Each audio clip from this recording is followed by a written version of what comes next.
आंदोलन करण्यात आलं काय मागणी? 5 कोटी मराठ्यांचं दैवत संघर्ष योद्धा मनोजदादा जरांगे पाटील यांच्या हत्येचा कट रचणाऱ्या आरोपींची सखोल चौकशी झाली पाहिजे।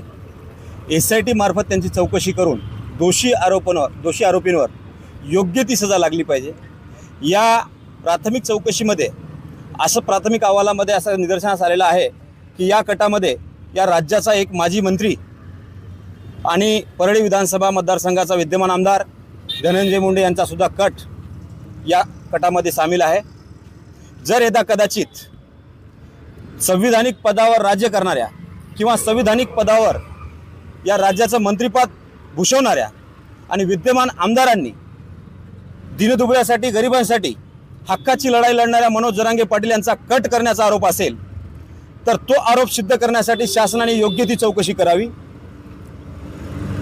ज्या चौकशीमार्फत या कटाचा डाव शासनाने योग्य त्या पद्धतीने सफल करून दाखवला आणि यदा कदाचित माजी मंत्री धनंजय मुंडे यांचा या कटामध्ये सहभाग नोंदवला तर अखंड राज्यातील मराठा समाज परळीकडे कूच केल्याशिवाय राहणार नाही।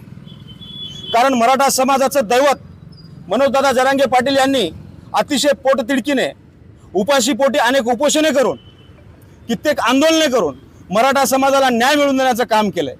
आज 5 कोटी मराठ्यांच्या देवाऱ्यातला देव म्हणजे मनोजदादा जरांगे पाटील आहेत। जर यदा कदाचित अखंड मराठा समाजाच्या अस्मितेला अखंड मराठा समाजाच्या अस्तित्वाला कोणी जर हात घालण्याचा प्रयत्न केला तर तो हात मुळासकट नष्ट केल्याशिवाय हा मराठा समाज शांत बसणार नाही, स्वस्थ बसणार नाही, हा माझा सवाल आहे। म्हणून आम्ही आज मुख्यमंत्री महोदयांना जिल्हा अधिकारी कार्यालय नांदेड यांच्या मार्फत एक निवेदन देणार आहोत।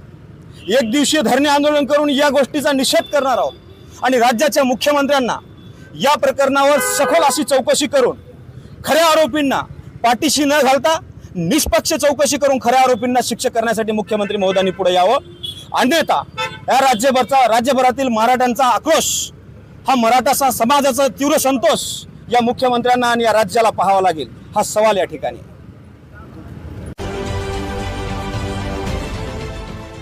देश विदेशातील प्रत्येक घडामोडींचे लाईव्ह अपडेट मिळवण्यासाठी आता साम टीव्हीच्या सर्व सोशल मीडिया प्लॅटफॉर्मला लाईक, फॉलो आणि सबस्क्राईब करा। तसंच सर्व नोटिफिकेशनसाठी बेल आयकॉन प्रेस करायला विसरू नका।